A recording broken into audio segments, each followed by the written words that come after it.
Ministerio de Enseñanza. Bienvenidos al Instituto Bíblico Tierra Se Hable, parte del Ministerio de Enseñanza. Nuestro eslogan lo habíamos olvidado en las clases pasadas, poner el eslogan aprendiendo y aplicando. Es importante que todo lo que aprendamos lo podamos aplicar. Ahora, pues de escatología no vamos a poder aplicar muchas cosas. Escatología es un tema bien interesante, pero también es bien polémico, ¿no? De hecho, quiero que entendamos algo, que en la escatología hay muchas posiciones, hay mucha gente que cree, unos creen una cosa, otros creen otra cosa, que lo vamos a ir enseñando poco a poco, lo vamos a ir viendo. Pero pues no todos están de acuerdo y todos tienen la razón, cada uno tiene unos puntos de vista.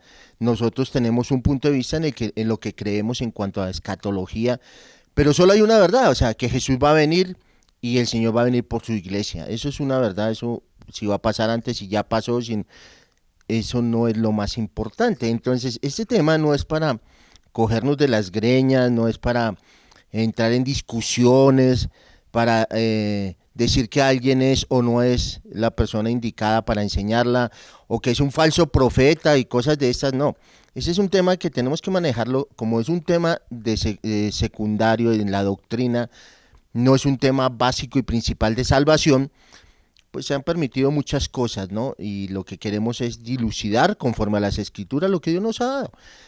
Algunos estarán de acuerdo, otros no estarán de acuerdo. No, ok, está bien, no hay ningún problema. No es para generar diferencias ni para dividir a nadie. No, no, está bien. Si alguien cree que las 70 semanas ya se cumplieron, las semanas de Daniel ya se cumplieron cuando Cristo vino, está bien, no, nosotros no creemos que es así. Así que vamos a ir mirando y lo vamos a ir estudiando. Hasta ahora estamos empezando como en el tema de la introducción y todo esto. Y quería retomar, digamos, lo último que vimos la clase pasada, eh, tiene que ver con lo que dice Tesalonicenses. Estamos hablando del rapto y estamos hablando de dos palabras que fue durmieron y el rapto. Entonces, en Tesalonicenses 4:13 dice: tampoco queremos, hermanos, que ignoréis acerca de los que duermen. Vimos la palabra duermen. Esa palabra duermen, quiero dar un poquito más de contexto porque la vez pasada di algunas cosas, pero quiero enfocar un poquito más allá. Pues es una metáfora que Pablo está haciendo. La metáfora es la traslación del sentido recto de una voz a otro figurado, en virtud de una comparación tácita, como en las perlas del rocío, por ejemplo, cuando dicen las perlas del rocío, es una metáfora, ¿no? La primavera de la vida o refrenar las pasiones. Eso se llama una metáfora. Y el objeto de la metáfora es el de sugerir que, así como el que duerme no deja de existir mientras su cuerpo duerme, de la misma manera la persona que ha muerto sigue existiendo a pesar de su ausencia de la región en la que permanecen, ¿no? Entonces, hablar de dormir es hablar de que está muerto, es una metáfora que Pablo usa y estoy explicando qué es la metáfora. Así que, ¿qué es el cuerpo? Pues el cuerpo es lo único que está a la vista, ¿sí? En esta metáfora es evidente. De la derivación de la palabra koimaomai, que la vez pasada lo dijimos, la palabra en el griego habla de echarse, tenderse, yacer. De eso habla. Entonces, cuando la estructura física del cristiano, la casa terrenal, que es este cuerpo, nuestro tabernáculo, como lo dice en 2 Corintios 5:1, se disgrega y se vuelve polvo, la parte espiritual de su sumamente, o sea, la parte espiritual es un poco más complejo, es el ser, ¿no? Es el asiento de la personalidad y parte para estar con Cristo, o sea que cuando morimos el cuerpo queda aquí y el espíritu vuelve a Dios, que fue quien lo dio, ¿no? En Filipenses 1:23 habla de esto. Ahora, el estado en el que el creyente, ausente del cuerpo, está en el hogar con el Señor, 2 Corintios, es descrito como mucho mejor estar allí, que el estado presente del gozo en comunión con Dios y de feliz actividad en su servicio. Porque por todas partes queda reflejado que en los escritos de Pablo es evidente que la palabra dormir, allí donde se aplica a los cristianos que han partido, no tiene en absoluto la intención de comunicar la idea de que el espíritu se halle en un estado de inconsciencia. Ya definiendo qué es la palabra dormir, ¿cierto? Entonces es importante que tengamos en cuenta este tema ahí de dormir, durmieron. Lo usa aquí. Tampoco queremos, hermanos, que no era acerca de los que duermen, los que ya partieron con el Señor. Habla en una metáfora de que están dormidos, ¿no? Para que no os entristezcáis como otros que no tienen esperanza, porque si creemos que Jesús murió y resucitó, así también traerá Dios con Jesús a los que durmieron en él, ¿no? Por lo cual os decimos esto en palabras del Señor, que nosotros que vivimos, que habremos quedado hasta la venida del Señor, no precederemos a los que durmieron, porque el Señor mismo con voz de mando, con voz de arcángel y con trompeta de Dios, descenderá del cielo y los muertos en Cristo que resucitarán primero. Eso es algo maravilloso, extraordinario. Créalo o no lo créalo, no sé, eso va a suceder, así de sencillo. Luego nosotros los que vivimos, los que hayamos quedado, seremos que arrebatados. Vimos la palabra arrebatados, que también implica que somos llevados, así como pasó con algunos de los que nos cuenta la escritura. Pablo fue arrebatado al tercer cielo, ¿verdad? Elías. Así que seremos arrebatados juntamente con ellos en las nubes para recibir al Señor en el aire y ahí estaremos siempre con el Señor. Y duermen, entonces ahí está hablando ahorita la palabra koimaomai, que es echarse, tenderse y yacer, y es el uso metafórico de la palabra dormir. Es apropiado por la similitud que hay en cuando un cuerpo está dormido o cuando un cuerpo está muerto, ¿no? Por lo general lo que caracteriza a ambos el estado de reposo y la paz. Segunda de Corintios 12, 2, 4, Reina Valera, dice, conozco un hombre en Cristo, que fue arrebatado, dice, hace 14 años, en el cuerpo no lo sé, si fuera del cuerpo no lo sé, Dios lo sabe, fue arrebatado hasta el tercer cielo, era lo que estábamos hablando de la palabra arrebatado al paraíso donde oyó palabras inefables que no les dado al hombre expresar. Así que fue, ¿qué? Arrebatado, fue traspasado. Y arrebatado, la palabra arpazo, que significa arrebatar, apoderarse, llevarse por la fuerza. Se dice el acto del Espíritu del Señor con respecto a Felipe y a Pablo, que fueron llevados al paraíso. Así va a pasar con nosotros. Lo que pasa es que ellos vivieron un momento en que fueron arrebatados, pero Pablo regresó, Felipe no.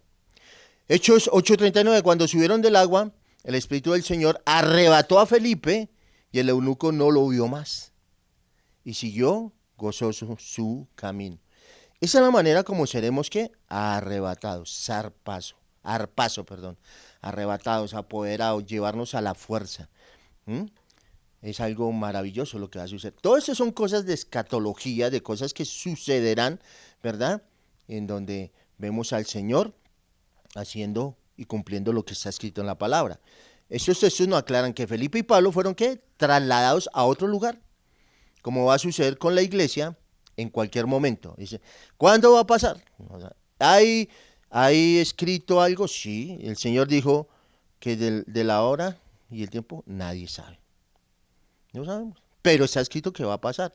De hecho, todo lo que hablamos en las clases anteriores, de lo que hemos visto, de lo que está sucediendo, del acontecer diario, de la política, de la hambruna y todo eso, pues está escrito en la palabra que eso viene antes de que suceda esto. Así que hay una pregunta que la gente se hace y es, ¿qué pasará con las personas que se encuentren vivas antes del arrebatamiento? ¿No? ¿Qué va a pasar con esas cosas? O sea, recordemos que el ser humano es que tripartito, espíritu, alma y cuerpo. Cuando el espíritu y el alma se separan del cuerpo, se produce ¿qué? La muerte. El espíritu regresa a Dios, el alma irá al cielo o al infierno según la elección de la persona y el cuerpo se quedará en la tumba según la Biblia. El ser humano está para vivir en esta época más o menos, o sea, de acuerdo a lo que dice Salmos 70 y lo más fuerte es 80 o 100 años. Eso es lo máximo que...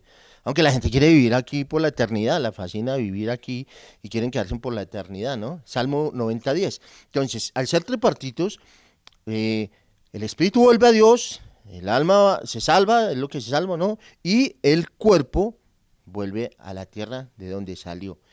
Entonces, qué importante que entendamos que los tiempos que tenemos para vivir, de acuerdo al Salmo, los días de nuestra edad son 70, y si en los más robustos son 80, con todo su fortaleza, es molestia y trabajo, porque pronto pasan y volamos. O sea, es decir, va a haber un tiempo en el que todo tiene que ocurrir, ¿no? Hay tiempo para nacer, dice el predicador, hay tiempo para nacer, hay tiempo para morir. Ah, ok, todos tenemos una fecha de vencimiento, todos vamos a partir. Algunos partirán antes de los 70, otros partirán mucho más tiempo allá. Bueno, cada uno determinará, Dios determinará en qué momento es el momento en que Él decide llevárselo. ¿M? Pero más o menos, más de 100, ciento y algo años, pues no creo que vivan mucho. Entonces, muchos... Eh, así que la Biblia nos enseña que el hombre vive de 70 a 80 años. Recordemos que el ser humano es tripartito, y espíritu, alma y cuerpo, y ahí estoy explicando lo que acabé de decir. Va a la tumba, el alma al sitio de qué. Nadie sabe cuándo será el arrebatamiento, nadie tiene el momento de cuándo sucederá o cuándo va a morir, realmente no lo sabemos. O sea, hoy nos levantamos, mañana no sabemos. Pero tal vez algunos estaremos vivos cuando suceda lo del arrebatamiento, es decir, cuando estemos todos y de un momento a otro, algunos van a irse y otros no van a irse. Muchos no morirán, pero nadie sabe cuándo será el arrebatamiento. ¿Qué dice la Biblia acerca de ese tema? Qué importante, ¿verdad? ¿Qué dice las Escrituras? ¿Qué es lo que a nosotros nos interesa? No lo que diga alguien o lo que alguien piensa. ¿Qué dice la Escritura? Pero el día y la hora, ¿qué? Nadie sabe. ¿El día y la hora, qué? Nadie sabe. Ni aun los ángeles de los cielos, sino solo mi Padre. Eso se lo reservó el Señor. Él tiene el momento y la hora precisa. Ahora déjeme decirle algo. Dios nunca llega tarde, pero tampoco se adelanta. Va a llegar en el momento preciso. Entonces, dejen de estar escuchando a aquellos que tienen fechas de ese acontecimiento. Muchos han fallado, mucha gente de sana doctrina que se han atrevido a poner fechas han fallado. ¿Por qué? Porque pues ya la escritura lo dice. Lo que debemos hacer es trabajar a diario, lo que debemos hacer es estar preparados, lo que debemos hacer es orar en todo tiempo, como dicen las escrituras, porque los días son malos, y lo que debemos hacer es llevar la palabra de Dios a todo aquel que no conoce de Dios, y que la palabra de Dios sea nuestro espejo. Entonces, nadie sabe de fechas, nadie puede decir tal fecha va a pasar, tal fecha va a suceder. No tenemos ni idea. La única voz que tenemos que escuchar es la del Espíritu Santo. Si Él nos avisa, si Él nos prepara, es el único que nos va a ayudar para estar listos para ese momento. ¿Cómo? Enseñándonos, recalcándonos, inquietándonos, avisándonos. Por eso debemos que estar atentos. Debemos estar atentos. Solo el Espíritu Santo es el que nos puede ayudar.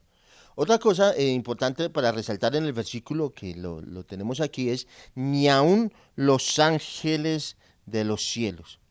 Primero recordemos que existen tres cielos, tres cielos. El primero, las nubes que vemos; el segundo, el espacio donde se encuentran los planetas y las galaxias; y el tercero, donde está el trono de Dios y la nueva Jerusalén. ¿Mm? Esos son los tres lugares. Entonces, hay que recalcar esto, ¿no?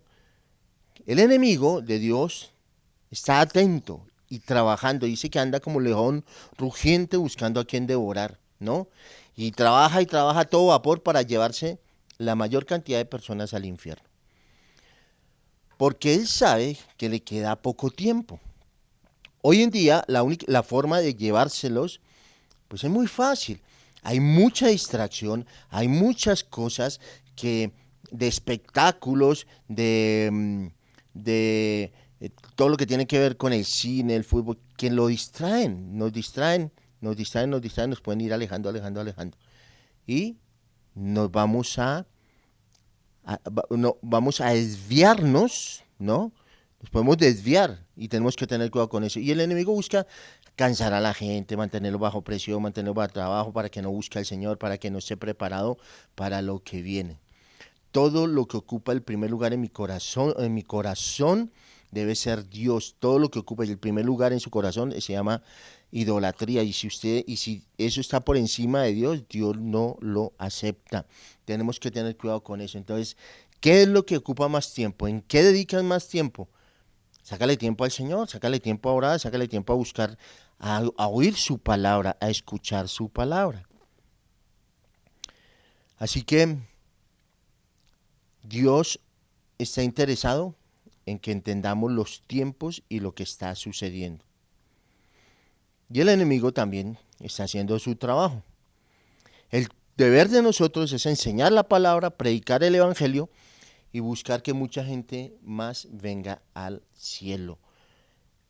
¿Cómo se llevará a cabo el arrebatamiento? La palabra dice en 1 Corintios 15, 51, en adelante, dice, fíjense bien que el mismo misterio que les voy a revelar, no todos moriremos, pero todos seremos transformados. En un instante, en un abrir y cerrar de ojos, al toque final de la trompeta, pues sonará la trompeta y los muertos resucitarán en un cuerpo incorruptible y todos seremos transformados. Porque lo corruptible que tiene que revestirse el incorruptible y lo mortal de la inmortalidad. ¡Wow! ¡Qué tremendo! Entonces, ¿seremos qué? Transformados. ¿Quiénes serán transformados? Esto es importante porque esto no es para todo el mundo. Solo los creyentes a nivel mundial que estén vivos en ese momento serán los que escucharán la voz de mando, la trompeta del Señor Jesucristo, porque escrito está. Entonces la expresión abrir y cerrar los ojos significa en el momento que nadie lo espera, de repente. ¿Cómo va a pasar eso? Así, de un momento para otro. Y en el cielo nada inmundo puede entrar. Por lo tanto, los cuerpos que serán transformados de las almas de los que durmieron en Cristo, desde Pentecostés hasta la fecha de este acontecimiento, regresarán al cielo y se unirán a sus cuerpos incorruptibles. No importa cómo hayan muerto, serán completos y sin defecto y seremos transformados. Entonces no todos van a ir al cielo, no todos van a ir allá, ¿no? O sea, todos quieren ir al cielo, pero pues todos no van a llegar al cielo, ¿no? Entonces, ¿cómo serán los cuerpos de los vivos? Los cuerpos de los vivos serán como el de Cristo, después de que lo resucitó. Recuerde que el Señor dice, por ahí en Juan 10, 27, 28, mis ovejas oyen mi voz y yo las conozco y me siguen. Y yo les doy vida eterna y no perecerán jamás, ni nadie las arrebatará de mi mano. Entonces al instante sus cuerpos mortales se convertirán en cuerpos inmortales, como el cuerpo de Cristo. Recordemos que después de que Cristo resucitó pudo traspasar paredes, pudo comer con sus discípulos, vieron y palparon, pudo comer con ellos, vieron y palparon sus manos, sus pies. Ahí estaba el discípulo que no creía y el Señor le dice, ok, mete la mano aquí en la llaga para que creas. Y luego se desapareció, ¿no? Eso está en Lucas 24, 36, 39, 43. Mientras ellos aún hablaban de estas cosas, Jesús puso en medio de ellos y les dijo, paz a vosotros, paz a vosotros. Entonces, ¿cómo serán los cuerpos de los vivos? Igual, los cuerpos de los vivos serán como el de Cristo después que resucitó. Ahí está, mientras estaban hablando, ahí está la historia, ¿no? Mira mis manos, mis pies, que yo mismo soy. Palpad y ved, porque un espíritu no tiene carne ni hueso, como veis que yo tengo. Es la misma manera en que nosotros vamos a hacerlo, la manera como Dios lo va a hacer con nosotros, cuando seamos arrebatados. Y diciendo esto les mostró las manos y los pies. Y como todavía ellos de gozo no lo creían y estaban maravillados, les dijo, ¿tenéis aquí algo de comer? Entonces le dieron parte de un pez asado y un panal de miel. Y él tomó y comió delante de ellos. ¡Wow! Increíble, ¿no?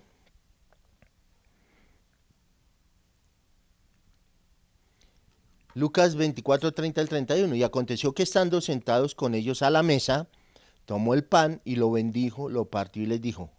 Entonces les fueron abiertos los ojos y le reconocieron, mas él se desapareció de su vista.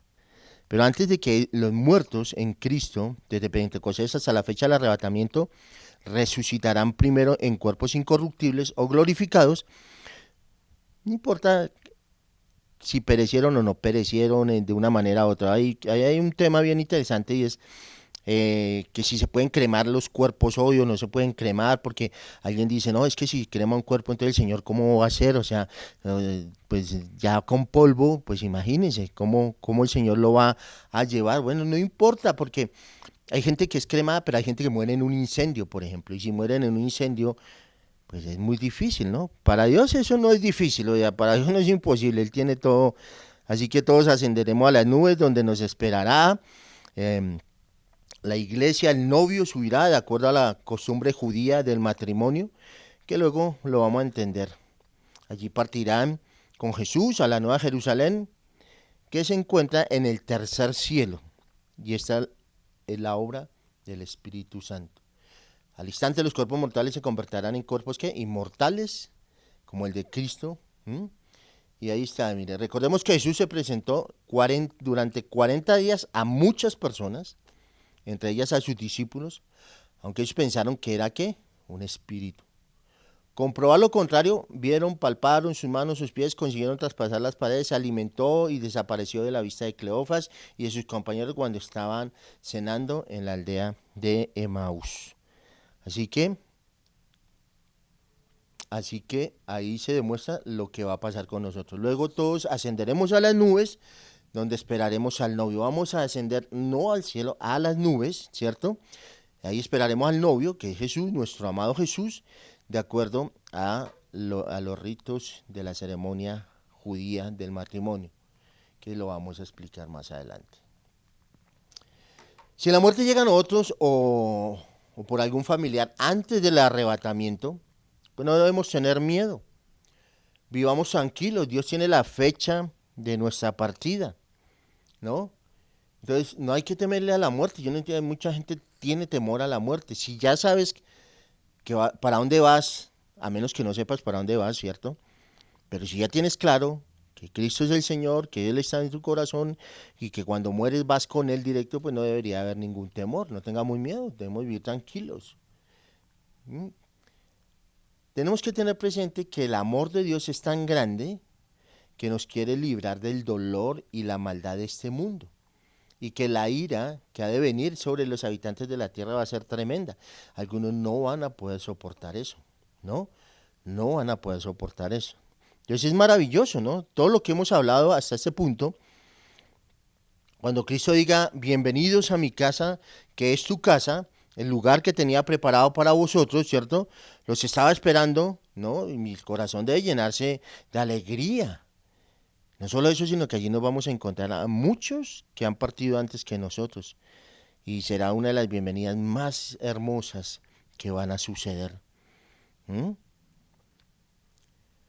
¿Qué pasa? ¿Qué va a pasar en el cielo cuando llegue la iglesia? Viene el tribunal de Cristo, ¿no? Entonces, cuando la iglesia esté en el cielo, primero se llevará a cabo el tribunal de Cristo. ¿Qué dice la Escritura acerca de esto? 2 Corintios 5:10, Reina Valera. Porque es necesario que todos nosotros comparezcamos ante el tribunal de Cristo, para que cada uno reciba según lo que haya hecho mientras estaba en el cuerpo, sea bueno o sea malo. Escúchame bien.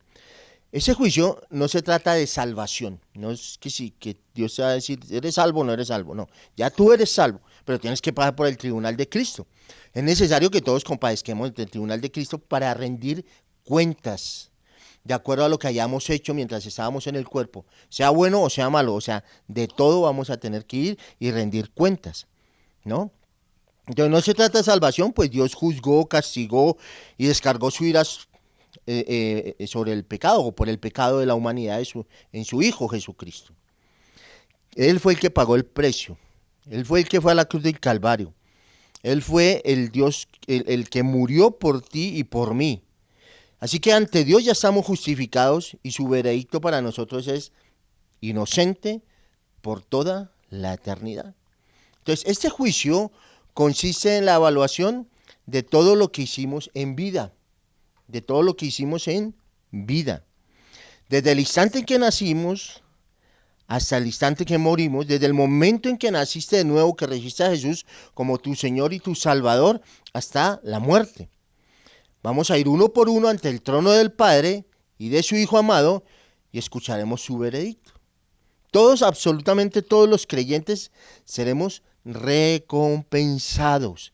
Ahí es donde viene el tema de las coronas. Todos los creyentes seremos recompensados. Recibiremos nuestras coronas y galardones, los cuales pondremos a los pies del Mesías el día de su coronación. Los que se encuentran en el cielo están esperando ese momento de nuestra resurrección. Entonces ese juicio no, acaba de explicarlo, nada que ver con salvación, ¿no? Allí seremos evaluados sobre lo que sobreedificamos en nuestra vida. Así que vamos a rendir cuentas. Tienes que tener en cuenta que vas a rendir cuentas. 1 Corintios 3:10 dice, conforme a la gracia que Dios me ha sido dada, yo como perito arquitecto puse el fundamento y otro edifica encima. Entonces, acuérdese, la palabra es clave, la palabra. O sea, si tú no enseñas la palabra bien, vas a tener que rendir cuentas delante del Señor. Entonces, Pablo dice, yo como perito arquitecto puse el fundamento y otro edifica encima. Pero cada uno mira cómo sobreedifica. Porque nadie puede poner otro fundamento que el que está puesto, el cual es Jesucristo. Y si sobre ese fundamento alguno edificare oro, plata, piedras preciosas, madera, heno, hojarasca, la obra de cada uno se hará, ¿qué? Manifiesta. Porque el día la declarará, pues por el fuego será revelado, y la obra de cada uno cual sea, el fuego la aprobará. Así, si permaneciere la obra de alguno que sobreedificó, recibirá ¿qué? Recompensa. No dice que perderá la salvación. Recibirá una recompensa. Y si la obra de alguno se quemare, pues él sufrirá pérdida. Si bien él mismo será salvo. ¿Vio? Que él tiene que caer salvo. Y las obras es lo que vamos a mostrar allá. Y ahí vamos a recibir. Entonces, puedes recibir una corona o puedes no recibir ninguna. Puedes recibir varias coronas. Digamos, pero ese no es la motivación que debemos tener de servirle al Señor. Entonces, ¿qué se evalúa en ese tribunal? Entonces, lo primero que quiero decir es que los únicos que no participarán en ese juicio son los santos que murieron desde Adán hasta antes del Pentecostés. Los que se conviertan en el tiempo de la tribulación y los inconversos que la Biblia los llama los moradores de la tierra o impíos. ¿Qué se va a evaluar en ese tribunal? Primero, se evalúa el grado de santidad con que vivimos. Significa que tan separados estuvimos de todo lo que ofrecía el mundo. O sea, eso se va a evaluar, el grado de santidad. El proceso de la santidad, cada día morimos, claro, que el Señor sabe que pecamos, pero qué tanto hubo un arrepentimiento real, qué tanto se arrepintió de la situación que vivió, del pecado que cometió, hubo un genuino arrepentimiento o hubo remordimiento. Entonces se evaluará ese grado de santidad con que vivimos y qué tanto nos estuvimos, qué tanto hubo una separación en qué, en el ¿qué tanto significa qué tan separados estuvimos de todo lo que ofrecía el mundo? Santiago 1:12, Reina Valera, dice, bienaventurado el varón que soporta la tentación, porque cuando haya resistido la prueba, recibirá la corona de vida que Dios ha prometido a los que le aman. Entonces, bienaventurado el que soporta la ¿qué? La tentación, porque cuando haya resistido la prueba, recibirá la corona de vida que Dios ha prometido a los que le aman. Entonces, hay que pasar por ese proceso de santificación, hay que soportar la tentación, muchas son las tentaciones, muchas situaciones se pueden presentar, pero bienaventurado el que las soporta, ¿no? No que no vaya a tener tentaciones, vamos a tener tentaciones, pero tenemos el poder y la autoridad que Dios nos ha dado para soportarlas. Segundo, se evaluará la motivación que tuvimos para realizar las tareas asignadas por Dios en nuestro tiempo de vida. Si tú le sirves al Señor, se va a evaluar por qué servías. ¿Era realmente porque amabas al Señor o era por costumbre, ¿no? o éramos religiosos, ¿no? Entonces la motivación que tuvimos para realizar, la motivación va a ser muy importante. Mire lo que dice Jeremías 17, 9, 10. Engañoso es el corazón más que todas las cosas y perverso. ¿Quién lo conocerá? Yo Jehová, que escudriño la mente, que pruebo el corazón, para dar a cada uno según su camino, según el fruto de sus obras, según el fruto de sus obras. Todo esto será parte de lo que se evaluará, ¿no? Entonces, no es que mi corazón me dictó, no, no, ojo porque el corazón es engañoso y a veces nos dejamos llevar por el corazón y cometemos errores y caemos y fallamos, ¿no? Entonces tenemos que tener cuidado. ¿Qué más se evaluará acá? Los pastores y predicadores recibirán su recompensa por su esfuerzo, ¿no? Los pastores. Pastores que dedicaron su vida, que dieron su vida para la iglesia, que amaron al Señor, ¿no? Y van a recibir su recompensa de acuerdo a por el esfuerzo que hicieron. Primera de Pedro 5:4. Y cuando aparezca el príncipe de los pastores, vosotros recibiréis la corona incorruptible de gloria. La iglesia recibirá las bendiciones y promesas que Cristo le prometió. Apocalipsis 2, 7, 11, 17, 26, 27 dice, el 7 dice, el que tiene oído, oiga lo que el Espíritu dice a la iglesia. Al que venciere, le daré a comer del árbol de la vida, el cual está en medio del paraíso de Dios. Al que venciere. En el 11 dice, al que venciere no sufrirá daño de la segunda muerte. En el 17, al que venciere daré a comer del maná escondido y le daré una piedrecita blanca y en la piedrecita escrita un nombre nuevo, el cual ninguno conoce sino aquel que lo recibe. 26, al que venciere y guardare mis obras hasta el fin, yo le daré autoridad sobre las naciones. 27, y la regirás con varas de hierro y serán quebradas como vaso de alfarero, como yo también la he recibido de mi Padre y le daré la estrella de la mañana.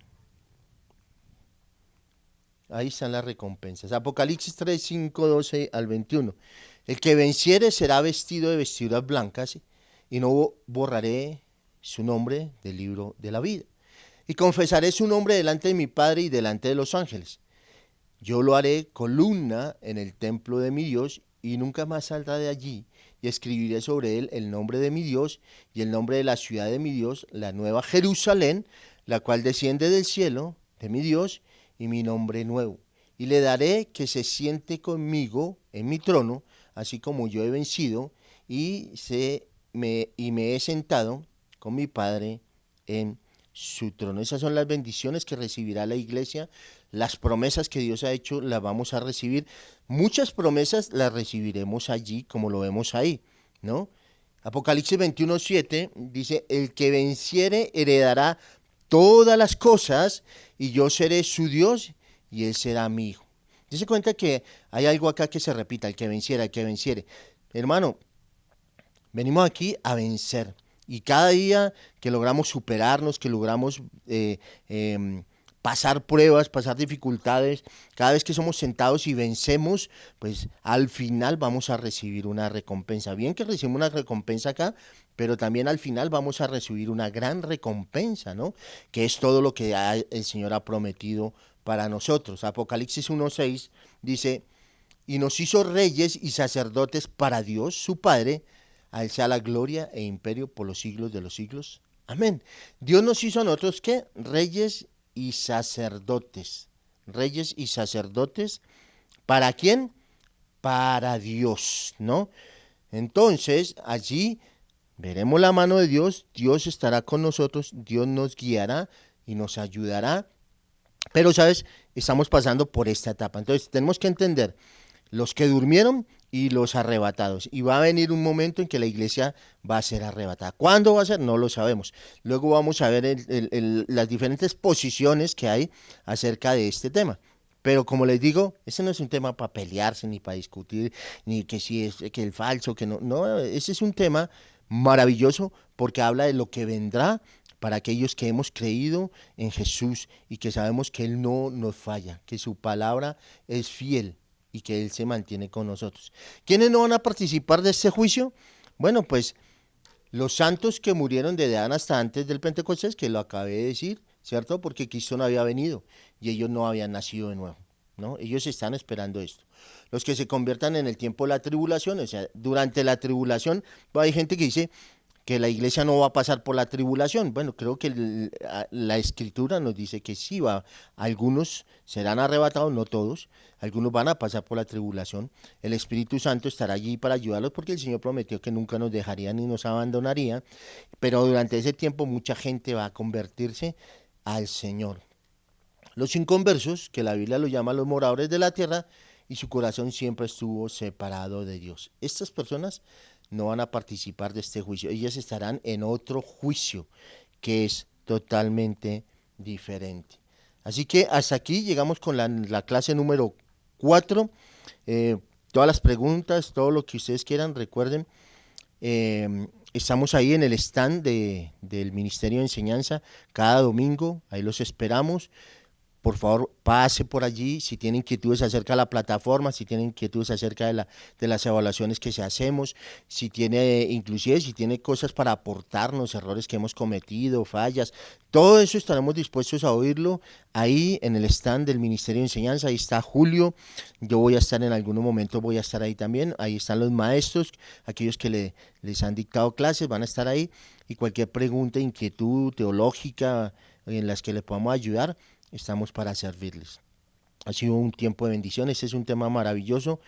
Espero que Dios nos dé ese entendimiento para comprender cosas. Realmente eso es muy sencillo, lo que pasa es que también la gente lo ha complicado mucho y le ha metido mucho misticismo, y realmente eso no es nada místico. Eso es algo extraordinario lo que vamos a vivir. Y bueno, o sea, el anhelo y el deseo de mi corazón es que cuando venga el Señor y nos lleve y que seamos arrebatados o lo que sea, pero anhelo eso porque mi corazón ya no soporta tanta maldad, tanta cosa que estamos viendo, tantas cosas que vemos hoy en día, que la verdad es mejor estar con Él. Pero el Señor tiene el tiempo y la hora. Cuando Él determine lo vamos a hacer. Así que los animo, sigan preparándose, sigan estudiando, y nos vemos en la quinta clase. Que Dios les bendiga y que Dios les guarde.